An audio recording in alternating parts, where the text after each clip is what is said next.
Hello guys, welcome back to my channel. வீடியோக்குள்ளே போகிறதுக்கு முன்னாடி மறக்காம இந்த வீடியோக்கு ஒரு லைக்கை போட்டுருங்க. லாஸ்ட் பார்ட்டில் நம்ம ஹீரோ கிட்ட நெருங்கி போயிட்டு இருந்தா இல்லையா, அப்போ பார்த்தா அவள் அங்கே இருக்கிற ஃபோன் எடுக்கிறதுக்காக தான் போயிருப்பா போல. ஃபோன் அப்படிங்கிற மாதிரி சொல்லிட்டு காமிச்சா, அப்படியான்னு சொல்லிட்டு அவளை பிடிச்சி வச்சுக்கிட்டு இவனோட ஃபோனில் வந்து ஃபோட்டோ எடுத்துக்கிட்டே இருக்கான், செல்ஃபி. உடனே இவ பிடிச்சி திட்டி விட்டுட்டு இருக்கா. என்ன இப்படிலாம் பண்ணி நீங்கள் என்ன நிரூபிக்கணும்னு பார்த்துட்டு இருக்கீங்க? உலகத்துக்கு முன்னாடி நம்ம ஒரு நல்ல கப்புல்னு எல்லாரும் பேசணுங்கிறதுக்காக தான் இப்படிலாம் பண்ணிட்டு இருக்கீங்களா அப்படின்னு கேட்டா, அவன் சொல்லிட்டு இருக்கான், நான் எதையும் மறக்கலை.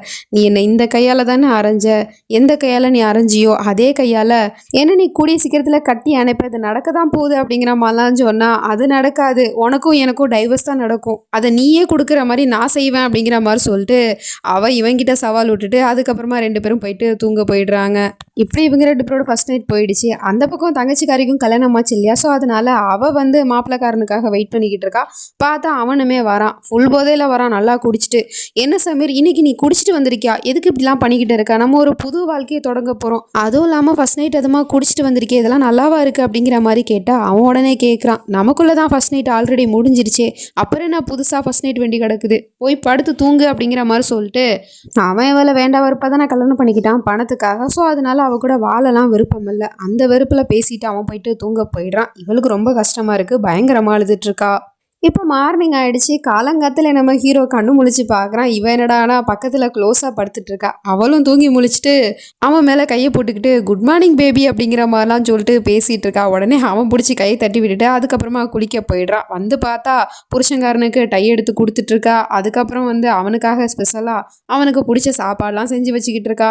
அதுக்கப்புறம் ஆஃபீஸ் போகலான்னு சொல்லிட்டு கார் எடுக்க போனால் அங்கேயுமே ஒரு பொக்கே இருக்குது. புருஷங்காரனுக்காக அவள் தான் எடுத்து வச்சிருக்கா போல். ஸோ இது எல்லாமே வந்து ட்ராமா, வெளி உலகத்துக்காக இவ பண்ணுறா அப்படிங்கிறது நல்லாவே தெரியுது. அதனால் அவன் போட்டு அதை பயங்கரமாக உடச்சிட்டு ஆஃபீஸ்க்கு போகிறான். அங்கே போனால் திடீர்னு அங்கே இருக்கிற ஸ்டாஃப் வந்து சொல்லிட்டு இருக்காங்க, அவங்க ஒய்ஃப் வந்திருக்காங்க அப்படின்னு சொல்லிட்டு.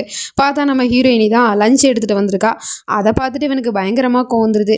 போது நிறுத்துவோம் ட்ராமாவை, எதுக்கு அப்படிலாம் பண்ணிக்கிட்டு இருக்க, இப்படிலாம் பண்ணி நீ என்ன நிரூபிக்கணும்னு பார்க்குற அப்படின்னு சொல்லிட்டு அவள் கொண்டு வந்து அந்த பாஸ்கெட்லாம் தூக்கி போட்டு உடச்சிக்கிட்டு இருக்கான். அப்போ பார்த்தா அந்த இடத்துக்கு ஒரு பொண்ணு வந்துக்கிட்டு இருக்கா. அவள் வந்து ஒரு டிவி ப்ரோக்ராம் பண்ணுறா போல். ஸோ அதனால் இப்போ தானே அவங்க 2 பேருக்கும் கல்யாணம் இருக்கா. அதனால் நாங்கள் இந்த போபால்லே வந்து ரொம்ப பணக்காரவங்களாக இருக்கிற ஃபேமிலியில் யார் யாருக்கெல்லாம் கல்யாணம் ஆயிருக்கோ அவங்களெல்லாம் தனியாக கூப்பிட்டு வச்சு ஒரு இன்டர்வியூ மாதிரி கொஸ்டின்ஸ் கேட்போம்.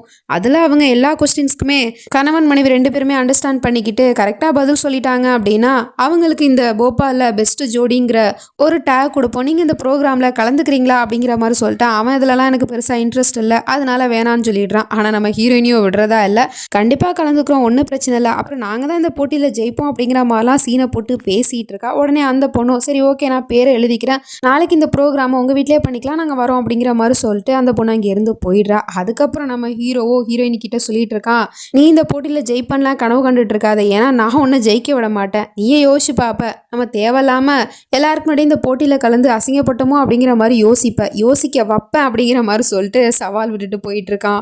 இந்த பக்கம் நம்ம கான்வேகம் அவளோட ரூமுக்கு வந்து பார்த்தா அந்த ரூம் ஃபுல்லாகவே வந்து பூவாக தூவி இருக்குது, பெட்டு ஃபுல்லாக. என்ன நடக்குது அப்படிங்கிற மாதிரி சொல்லிட்டு பார்த்துட்டு இருந்தா பின்னாடி புருஷங்காரன் வந்து கட்டி பிடிச்சிக்கிட்டே இருக்கான்.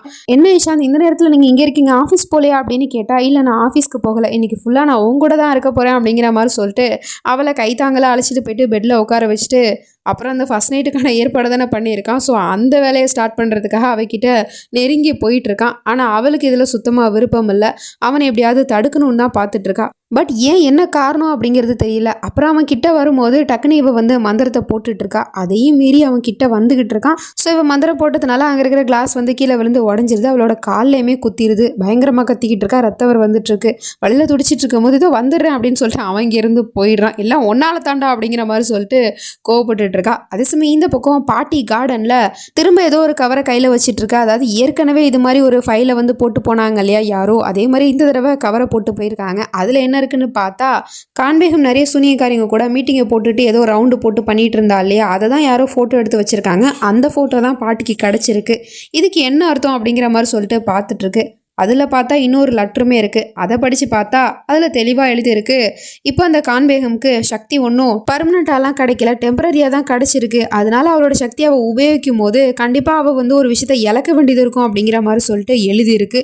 அது என்னவா இருக்கும்? கான்வேகம் அவளோட சக்தியை யூஸ் பண்ணுறதுனால என்னத்தை அவள் இழக்க போகிறா அப்படிங்கிற மாதிரி சொல்லிட்டு பாட்டி யோசிச்சுக்கிட்டே அப்படியே வந்துகிட்டு இருக்கும் போது அப்போ பார்த்தா கான்வேகம் அந்த பக்கமாக அப்படியே போயிட்டு இருக்கா. பாட்டியை நல்லா இடித்து தள்ளிடுறா. பாட்டி தான் வந்து நிற்கிது அப்படிங்கிறது அவளுக்கு தெரியல. ஏன்னா இப்போ கொஞ்ச நேரத்துக்கு முன்னாடி மந்திரத்தை போட்டாலே அதனால கண் பார்வை தெரியாமல் போயிடுச்சு. ஸோ அதனால யாரோ ஒரு ஆள் இடிச்சிட்டாங்க, அவங்க இங்கேருந்து போயிட்டாங்கன்னு நினச்சிட்டு இருக்கா. ஆனால் பாட்டி வந்து கவனித்து பார்த்துக்கிட்டு இருக்கு. அவள் அப்படி இடிச்சிட்டு போனவ அங்கே இருக்கிற பூந்தொட்டியுமே பார்க்காம இடிச்சு தள்ளி போயிட்டு இருக்கா. ஸோ அதை பார்த்துட்டு பாட்டி புரிஞ்சுக்குது, அப்படின்னா அவள் மந்திர சக்தியை உபயோகிக்கிறதுனால இவளுக்கு கண் பார்வை தெரியாமல் போயிடுமா அப்படிங்கிற மாதிரி சொல்லிட்டு யோசிச்சுட்டு அவகிட்ட பாட்டி போயிட்டு இருக்கு. பார்த்தா அங்கே கீழே வந்து அந்த கவரு ஃபோட்டோ அது எல்லாமே கீழே தான் கிடக்குது. அதை பாட்டி கவனிக்கல போல. அங்கேருந்து போயிட்டு இருக்கு. போய் அவள் பக்கத்தில் தான் நின்றுட்டுருக்கா. ஆனால் அவளுக்கு கண் பார்வை தெரியாதனால அங்கே வந்து ஒரு ஆள் நிற்கிறாங்க அப்படிங்கிற விஷயமே அவளுக்கு தெரியலை. பாட்டி என்ன பண்ணுதுன்னா தன்னோட மருமக குரல், அதாவது கான்வேகமோட மாமியார் இருக்காங்கல்ல, அவங்க குரலில் வந்து பாட்டி மெமிக்ரி பண்ணி அவகிட்ட பேசிகிட்டு இருக்கு. மருமகளே, நீ இங்கே என்ன பண்ணிட்டு இருக்கம்மா அப்படின்னு கேட்டா, அது வந்து அத்தை சும்மா தான் நான் அந்த பக்கமாக வந்தேன், கார்டனில் காற்று வாங்கிட்டு போகிறதுக்காக அப்படிங்கிற மாதிரி சொன்னா. அப்படியே ஆமாம் சரி ஓகே ஒன்றும் பிரச்சனை இல்லைம்மா அப்படிங்கிற மாதிரி சொல்லிட்டு பேச்சு கொடுத்துக்கிட்டு, அம்மாடி மருமகளே எனக்கு அந்த ஆப்பிளை கட் பண்ணி கொடுமா அப்படிங்கிற மாதிரி சொல்லிட்டு மிமிக்ரி பண்ணி பேசிக்கிட்டு இருக்கு. பாட்டிக்கு நிறைய டேலண்ட்லாம் இருக்கும் போல. ஸோ இவளுக்கு என்ன பண்ணுறதுனே தெரியல. ஆப்பிள் எங்கே இருக்குது, எந்த இடத்துல இருக்குங்கிறது கூட இவளுக்கு தெரியல. ஸோ அதனால் கையை வச்சு தடவி தடவி ஒரு வழியாக ஆப்பிள் இருக்கிற இடத்தையுமே கண்டுபிடிச்சிட்டு ஆப்பிள் எடுத்து கையில் வச்சுக்கிட்டு இருக்கா. கத்தியுமே எடுத்து கட் பண்ணுறதுக்காக போயிட்டுருக்கா. அப்படி இவ கட் பண்ண போயிட்டு இருக்கும் போது கரெக்டாக அவளுக்கு கண் பார்வை வந்துருச்சு. ஏன்னா அந்த மந்திர சக்தி அவள் உபயோகித்த 1 மணி நேரம் வரைக்கும் தான் அவளுக்கு கண் பார்வை இல்லாமல் இருக்கும். இப்போ அந்த 1 மணி நேரம் டைம் முடிஞ்சிருச்சு போல். அதனால் இப்போ அவளுக்கு வந்து கண் தெரிய ஆரம்பிச்சிருச்சு. ஸோ எதிர்த்தாப்புல இருக்கிறது ஆப்பிள், கையில் கத்தி இருக்குது, அப்புறம் அங்கே இருக்கிற இடம் எல்லாமே அவளுக்கு தெரியுது. அப்போ எதிர்த்தாப்புல உட்காந்துருக்க பாட்டியும் அவளுக்கு கண்ணுக்கு தெரியும் தானே. ஸோ அதனால் அதை பார்த்துக்கிட்டு, கிளவி நீ தான் இங்கே உட்காந்துக்கிட்டு என் மாமியார் மாதிரி மெமிக்ரி பண்ணுறியா அப்படிங்கிற மாதிரி சொல்லிட்டு டக்குன்னு அந்த கத்தி எடுத்து கிளவி கழுத்தில் வச்சு, எவ்வளோ திமிரு இருந்தால் என்கிட்டே உன்னோட வேலையை வச்சுப்ப, உன்னோட பேரனோட உயிர் ஆபத்தில் இருக்குங்கிறது உனக்கு தெரியும் தானே, அப்படி இருந்தும் நீ என்னையே முட்டாளாக்க பார்க்குறியா, கொண்டு போட்டுருவேன் அப்படிங்கிற மாதிரிலாம் சொல்லிட்டு பாட்டியை மிரட்டி வச்சுக்கிட்டு இருக்கா. பாட்டிக்கு பயங்கரமான ஷாக்காக இருக்குது. எப்போ அவளுக்கு கண் பார்வை வந்துச்சு அப்படிங்கிற மாதிரி பார்த்துட்ருக்கு. இப்போ அப்படியே சீனை கட் பண்ணால் இந்த பக்கம் வந்து அந்த ப்ரோக்ராம் ஸ்டார்ட் பண்ண போகிறாங்க போல். ஸோ அதனால் அந்த பொண்ணுமே வீட்டுக்கு வந்து இன்டர்வியூ எடுத்துக்கிட்டு இருக்குது. அதில் பார்த்தா 3 கேள்வி வந்து ஃபஸ்ட்டு நம்ம ஹீரோயினிக்கிட்ட கேட்பாங்களாம். ஆல்ரெடி வந்து அதுக்கான பதிலை நம்ம ஹீரோ வந்து சொல்லிட்டான். ஸோ அந்த பதிலை நம்ம ஹீரோயினி கரெக்டாக சொல்கிறாளா அப்படிங்கிறது தான் இந்த கேம் போல். ஸோ அதில் முதல் கேள்வியை வந்து அந்த பொண்ணு கேட்குது. என்னன்னா, கல்யாணத்துக்கு முன்னாடி உங்கள் ஹஸ்பண்ட்க்கு எத்தனை கேர்ள் ஃப்ரெண்ட்ஸ் இருந்தாங்க அப்படிங்கிற மாதிரி சொல்லிட்டு கேட்டால் அவளும் யோசிச்சு பார்த்துட்டு இருக்கா. நம்ம ஹீரோக்கு காதல்னு ஒன்று வந்துச்சு அப்படின்னா அது ஃபஸ்ட்டு நம்ம மாஹிரா மேலே தான். ஸோ அதை அவனே சொல்லியிருப்பான், நான் இது வரைக்கும் எந்த பொண்ணையும் காதலிச்சது கிடையாது, யார் மேலேயும் அந்த உணர்வு எனக்கு வந்ததே கிடையாது, ஆனால் ஒன்று நான் ரொம்பவே காதலிக்கிறேன் அப்படிங்கிற மாதிரிலாம் சொல்லிட்டு ப்ரப்போஸ் பண்ணியிருப்பான் இல்லையா. ஸோ அதை நினச்சி பார்த்துட்டு ஒரு கேர்ள் ஃப்ரெண்டு அப்படிங்கிற மாதிரி சொல்லிட்டு கரெக்டாக பதிலை சொல்லிடுறா. கரெக்ட் ஆன்சர் அப்படின்னு சொல்லிட்டு அந்த பொண்ணுமே பாராட்டிகிட்டு இருக்கு. நம்ம ஹீரோக்கு ஒன்றும் புரியல, எப்படி அவள் கரெக்டாக சொல்கிறா அப்படிங்கிற மாதிரி பார்த்துட்ருக்கான். அப்புறம் 2வது கேள்வி அந்த பொண்ணு கேட்டுக்கிட்டு இருக்கு. உங்கள் ஹஸ்பண்டோட இதய துடிப்பு யாரோட இதயத்தோட கனெக்ட் ஆகிருக்கு, யாரோட இதயத்தினால அவரோட இதய துடிப்பு துடிக்குது அப்படிங்கிற மாதிரி சொல்லிட்டு கேட்டுட்ருக்காங்க. ஸோ அதுக்கு நம்ம ஹீரோயின் யோசிச்சு பார்த்துட்ருக்கா. நம்ம ஹீரோ ஏற்கனவே சொல்லியிருப்பான், என்னோட இதயம் துடிக்கிறதே உனக்காக தான் அப்படிங்கிற மாதிரி சொல்லியிருப்பான். ஸோ அதை யோசிச்சு பார்த்துட்டு என்னோட இதயத்துக்காக தான் அவரோட இதயம் துடிக்குது அப்படிங்கிற மாதிரி சொல்லிட்டு அதுக்கும் கரெக்டாக ஆன்சர் பண்ணிடுறா. ஸோ இதை பார்த்துட்டும் பயங்கரமாக நம்ம ஹீரோ வந்து ஷாக் ஆகிட்டே இருக்கான். அப்புறம் அந்த பொண்ணு 3வது கொஸ்டினை கேட்குது நம்ம ஹீரோயினிக்கிட்ட. என்ன கொஸ்டின்னா, உங்கள் ஹஸ்பண்ட் யாரை காதலிக்கிறாரு, அந்த பொண்ணோட பேர் என்ன அப்படிங்கிற மாதிரி சொல்லிட்டு கேட்டுட்ருக்கு. அதுக்கு இவளும் யோசிச்சு பார்த்துட்ருக்கா. நம்ம ஹீரோ தான் வார்த்தைக்கு வார்த்தை நான் ஒன்றைத்தான் காதலிக்கிறேன் அப்படிங்கிற மாதிரி சொல்லியிருப்பான் இல்லையா. ஸோ அதை நினச்சி பார்த்துட்டு அவர் என்னத்தான் காதலிக்கிறாரு அப்படிங்கிற மாதிரி சொன்னால் அந்த பொண்ணு அதுக்கு தப்பான ஆன்சர் அப்படிங்கிற மாதிரி சொல்லிட்டு இருக்கு. என்ன சொல்லிட்டு இருக்கீங்க அப்படின்னு கேட்டால், உங்கள் ஹஸ்பண்ட் சொன்ன பதில் என்னன்னா, யார் அவர் காதலிக்கிறாரோ அந்த பொண்ணோட பேர் மெஹர், உங்கள் பேர் மாஹிரா தானே. ஸோ அதனால் நீங்கள் இந்த 3வது கொஸ்டினுக்கு தப்பான பதிலை சொல்லிட்டீங்க அப்படிங்கிற மாதிரி சொன்னால், இல்லை நான் இப்போவுமே இந்த கொஸ்டினுக்கு சரியான பதிலை தான் சொல்லியிருக்கேன் அப்படிங்கிற மாதிரி சொல்லிட்டு இருக்கா. எப்படின்னு கேட்டால், என்னோட பேர் தான் மெஹர், என்னோட நிக்நேம் தான் மெஹர், அதை தான் அவர் மீன் பண்ணி சொல்லியிருக்காரு, அவர் என்னத்தான் காதலிக்கிறாருன்னு நான் சொன்ன பதில் கரெக்டு தான் அப்படிங்கிற மாதிரி சொன்னால், வாவ் நீங்கள் 3 கொஸ்டினுக்குமே கரெக்டான பதிலை சொல்லிட்டீங்க அப்படிங்கிற மாதிரி சொல்லிட்டு அந்த பொண்ணு பயங்கரமாக பாராட்டிகிட்டு இருக்கு. நம்ம ஹீரோக்கு ஒன்றும் புரியல, இவ உண்மையிலே நம்மளை புரிஞ்சு வச்சுக்கிட்டு தான் இத்தனை கேள்விக்கும் கரெக்டாக பதில் சொன்னாலா, இல்லை வந்து ஏதாவது இதுக்கு பின்னாடி ட்ரிக் இருக்கா அப்படிங்கிற மாதிரி சொல்லிட்டு யோசிச்சு பார்த்துட்ருக்கான். இப்போ நம்ம ஹீரோ கிட்ட 3 கொஸ்டின் கேட்க போகிறாங்க. ஸோ அதில் ஃபஸ்ட்டு கொஸ்டின் என்னன்னா, உங்கள் மனைவிக்கு பிடிக்காத கலர்னா என்ன, அது என்ன கலர்னு சொல்ல முடியுமா அப்படிங்கிற மாதிரி கேட்டால் இவனும் யோசிச்சு பார்த்துட்டு இருக்கான். ஒரு தடவை அவன் வந்து ஒரு ஷாலை காமிச்சிக்கிட்டு இருக்கா. அந்த ஷால் வந்து பிங்க் கலரில் இருக்குது. அந்த ஷாலை காமிச்சு நம்ம ஹீரோ கிட்ட சொல்லிட்டு இருக்கா, எனக்கு இந்த பிங்க் கலர்னா ரொம்ப பிடிக்கும் அப்படிங்கிற மாதிரி சொல்லியிருப்பா போல். ஸோ அதை யோசிச்சு பார்த்துட்டு இந்த கேள்விக்கு தப்பான பதிலை தான் நம்ம சொல்லணும் அப்படிங்கிறதுக்காக அவங்க வந்து கேட்டிருப்பாங்க, உங்கள் மனைவிக்கு எந்த கலர் பிடிக்காதோ அதை சொல்லுங்க அப்படின்னு சொல்லிட்டு. ஆனால் இவன் வந்து வேணும்னே மனைவிக்கு எந்த கலர் பிடிக்குமோ அதை வந்து சொல்லிக்கிட்டு இருக்கான். ஏன்னா அந்த போட்டியில் தோக்கணும் அப்படிங்கிறதுக்காக பிங்க் கலர் தான் என்னோட மனைவிக்கு பிடிக்காது அப்படிங்கிற மாதிரி சொன்னால் கரெக்டான ஆன்சர் அப்படின்னு சொல்லிட்டு அந்த பொண்ணு சொல்லிக்கிட்டு இருக்கா.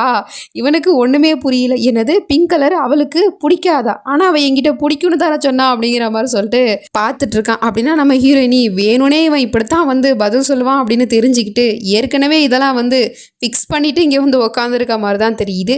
இப்போ 2வது கேள்வி கேட்குறாங்க, அதாவது உங்கள் மனைவிக்கு பிடிச்ச ஒரு கேம்னா அது என்னது அப்படிங்கிற மாதிரி சொல்லிட்டு அதுக்கு இவன் யோசிச்சு பார்த்துட்டு இருக்கான்.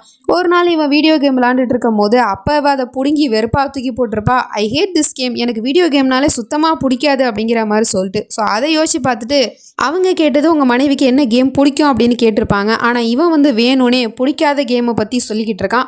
என் மனைவிக்கு வீடியோ கேம்னா ரொம்ப பிடிக்கும் அப்படிங்கிற மாதிரி சொல்லிட்டு உடனே அந்த பொண்ணும் கரெக்டான ஆன்சர் அப்படிங்கிற மாதிரி சொல்லிட்டு கங்க்ராச்சுலேஷன் சொல்லிக்கிட்டு இருக்கு. இவனுக்கு ஒன்றுமே புரியல. அப்படின்னா இவன் நம்மளை வேணும்னே ஒரு ட்ராப்பில் தான் சிக்க வைக்க பார்க்குறாளா அப்படின்னு சொல்லிட்டு உஷாராயிட்டான். ஸோ 3வது கேள்வி அந்த பொண்ணு என்ன கேட்க போகுது, அதுக்கு நம்ம ஹீரோ கரெக்டான பதிலை சொல்லுவானா இல்லை தப்பான பதிலை சொல்லுவானா அப்படிங்கிறதெல்லாம் நம்ம வெயிட் பண்ணி தான் பார்க்குறோம். நெக்ஸ்ட் நினச்சி நம்ம அடுத்த பாட்டில் பார்த்து தெரிஞ்சுப்போம். அது வரைக்கும் பை ஃப்ரெண்ட்ஸ்.